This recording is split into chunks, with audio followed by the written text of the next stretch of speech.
talking about compound interest, we're going to begin that by taking a look at a review of the simple interest formula.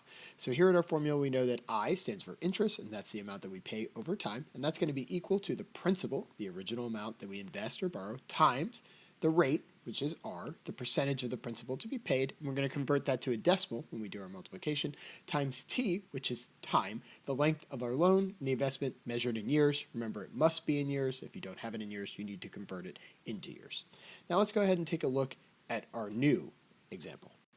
So here in example A, it says Josh takes out a $2,000 loan to pay for college classes. The loan has a 5% interest rate compounded yearly. How much money does Josh owe after 5 years? So the key change to what we've usually done is now it needs to be compounded yearly. So that means that every year the interest is being applied instead of it being applied at the end of the loan. So we're going to start by making a chart to help us understand this. It says Josh takes out a $2,000 loan. So the start of the loan is going to be $2,000.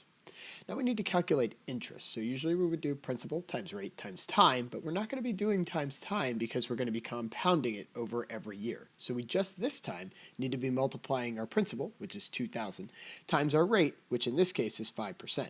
Now I can't use 5% as a percentage. I need to make it a decimal, so I'm going to put it in as a decimal, 0.05. 0.05. When I do that, I'm going to multiply them together, and I'm going to end up getting $100. So my interest in this case is $100, so I have to add that to the amount of my original loan, and so my original loan now has a value of $2,100. So the next year, I'm going to start with the $2,100 that I just made from my first interest, and again, I'm going to calculate my interest, so I'm going to do $2,100 this time, times 0.05. When I do that, I'm going to get my interest is going to be $105 this time. So my new interest rate, I'm going to add that to the amount that I had before, $2,100 plus the $105 is going to give me $2,205. Excellent. And don't forget your dollar signs because we were talking about money. For year 2 now, we're going to have our 2205 because that's what we're starting with. We just finished with that. So same thing, I'm going to calculate it by multiplying 2,205 times 0.05. When I do that, my interest is going to be $110.25.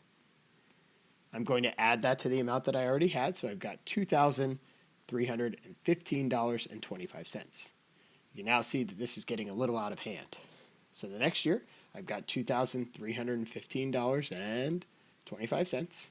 Again, I'm going to multiply that by 0.05, and this time my interest is now $115.76. So you see my interest is going up every year. The amount of interest, the rate is staying the same, but the amount of interest is going up every year. Now I've got my $2,431.01.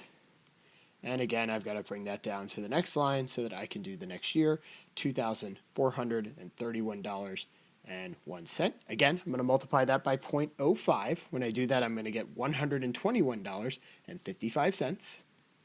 Again, I'm going to add that to my original amount, so I end up with $2,052.56. So that is what I've done after 5 years. So again, count my years. 1, 2, 3, 4, 5. So even though I have year 4 here on my chart, I've calculated the interest for 5 years, which is what the question's asking me.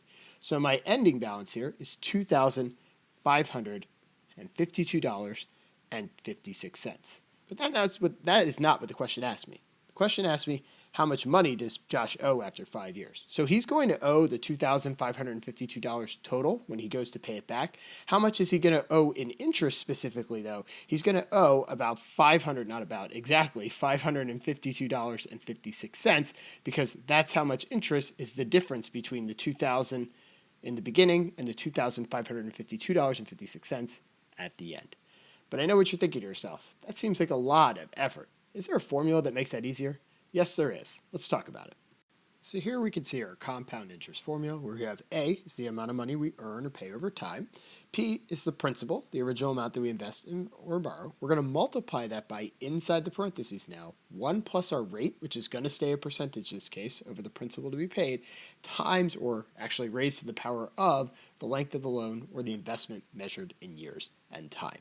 So let's go ahead and take a look at that in example B.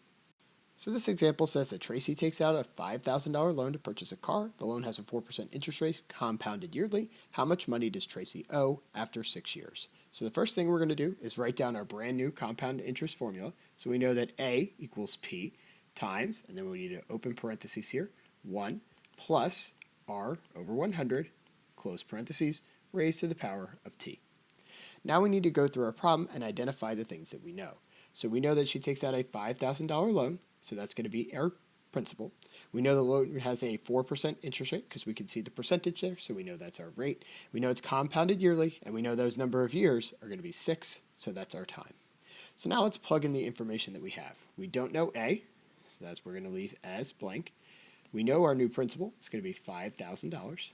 We're going to multiply that times 1, which we know, plus our rate, in this case is 4 over 100. Close our parentheses, raised to the power of 6. Now, this is going to be order of operations, so we're going to do the things inside the parentheses first. So we're going to do 1 plus 4 over 100 to the raised to the 6 powered, and then multiply it by 5,000. But we can simply type that straight into our Desmos calculator, and that will produce the answer for them. So we're going to go ahead and do that now. When we do that, we're going to end up with $6,326, and then we have a whole bunch of decimal points for our money here, so we've got 59509.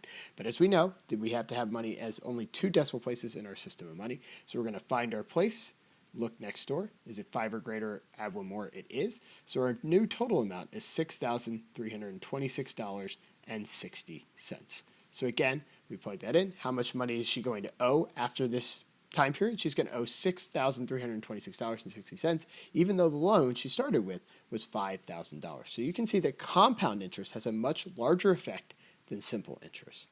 That brings us to the end of this example. It also brings us to the end of this set of notes. If you like this video, go ahead and throw us a thumbs up. If you love this video, go ahead and throw us a sub, and we will catch you in the next one.